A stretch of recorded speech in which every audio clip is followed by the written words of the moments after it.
hello, my beautiful almost 1,000 subscribers. Yay, we gotta celebrate. Hi, so welcome everyone. I'm Liana, classical pianist with Music Academy International Inc. And in today's video, we're gonna attack the sight reading. What is about the sight reading? Why we need to be good at sight, or we don't, okay, at sight reading, and how to do it, and a couple of tips. First, right, number one tip. Why we need to be good at sight reading, right? So everybody has struggles, or everyone is struggling when they're starting a new piece and they don't know it and it's hard to read it and you need to, separate the hands and it's such a long process. If you would be good at reading faster, then even the song will be pretty much just, done faster. That I'm not talking about technique and I'm not talking about interpretation, just about the playing itself.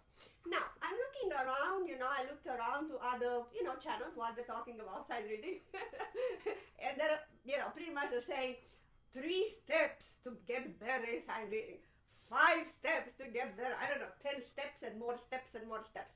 And I would like to get rid of this from my point of view, because they're not any steps, so you can't, it's another skill. So playing, it's one skill. Reading, it's another skill that you develop in time with more and more reading. So think of yourself that you are in the, first grade or second grade in school, elementary school, and your mom would tell you, or your dad, tell you, you need to read 10 pages a day, or you need to read 10 minutes a day, or something like that, because it's important for you to read faster and faster, and you cannot read fast if you don't practice. So this, I'm gonna get rid of the steps and more steps how to get good at sight reading. It's about practice.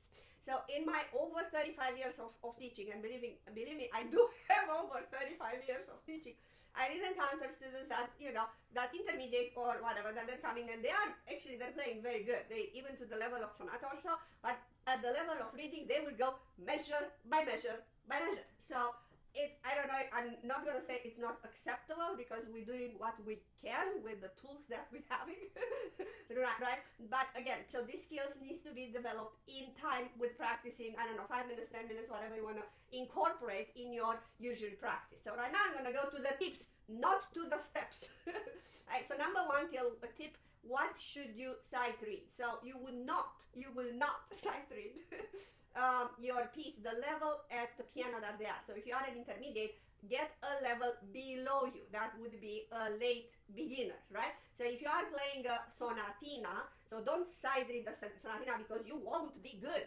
and then you will feel that, oh, I'm not good at sight reading. No, you need to take a step below, like where you were about a year or 2 years ago, right? So that's what you should practice sight reading. So maybe, you can go with level, I'm usually using the level Faber and Faber, piano adventure.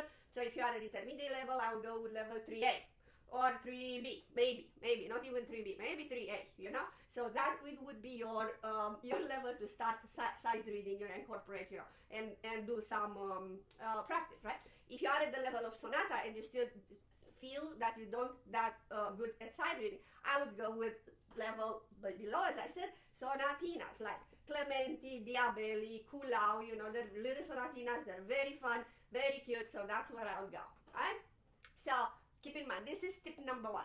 Tip number 2, I think that I didn't see anyone that actually is talking about preparation. Before you start reading a song, you need to prepare, because there are a couple of clues that it's telling you what kind of piece you will read, right? So first of all, obviously, is the composer. So composer is very important.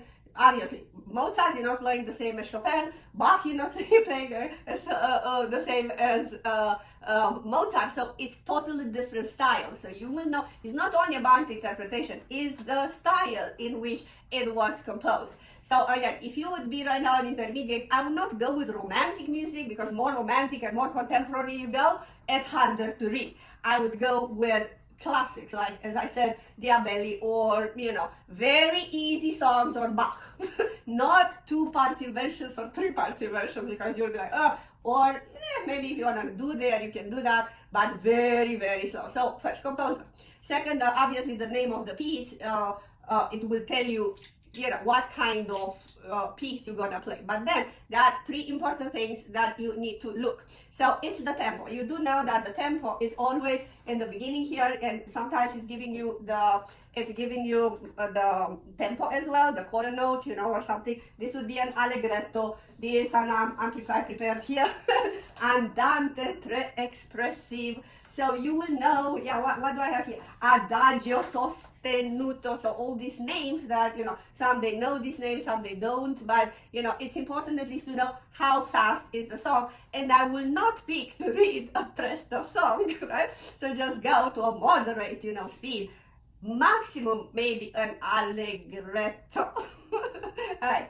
Then it's very important the key signature. You must look if it's major or minor. So considering that you do know your scales and your key signatures, you're gonna look here. In this case, we having a Rachmaninoff melody. So you already know it's a Rachmaninoff, so it's a definitely romantic. You already know it's a melody, so it's gotta be smooth, cantabile. And then we're having an adagio sostenuto here.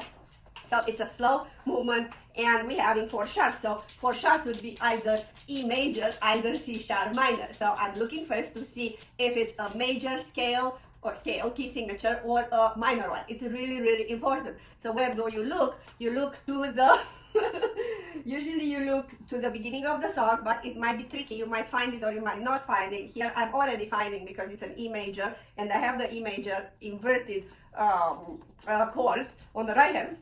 But then you look to the end of the piece, to the end, and even there it's a little tricky. But let's say you are just the intermediate, or and you so to the end of the piece, you look to the left hand. It gotta end with the chord in which it was written, the song. So that means 1 note of the chord, 2 notes of the chords, or the entire chord, or an arpeggio or something like that. That's how it usually ends, because it needs to end in tonic. Tonic, to have.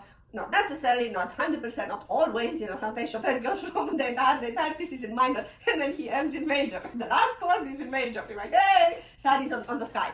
But not necessarily. In general, it's ending in tonic, right? So we have these 2 tips, or 3, or I don't remember. And then obviously it's the time signature, very important, because it could be 4, it could be 3, it could be 6 or 9, and that determines the flow of the song. Like in like Clair de Lune, I have here Clair de Lune, you have 9 and then you have 5 flats.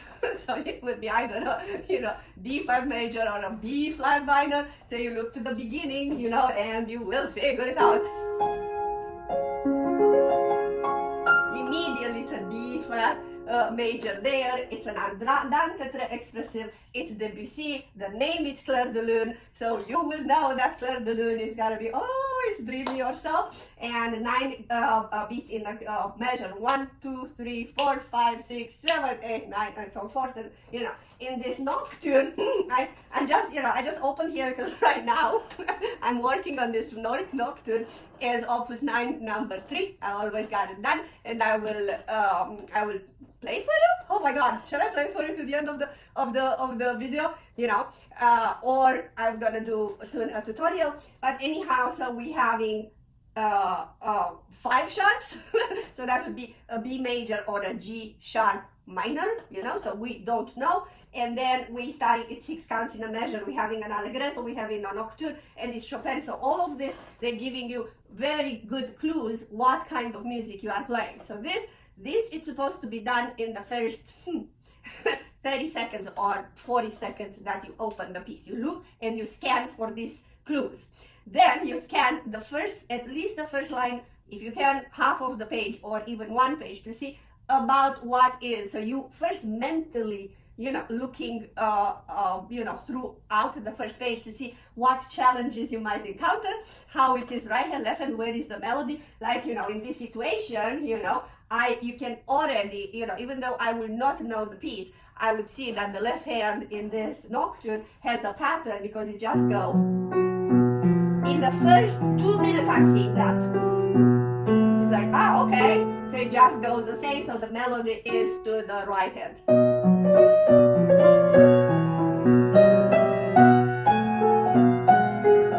I'm not sight reading.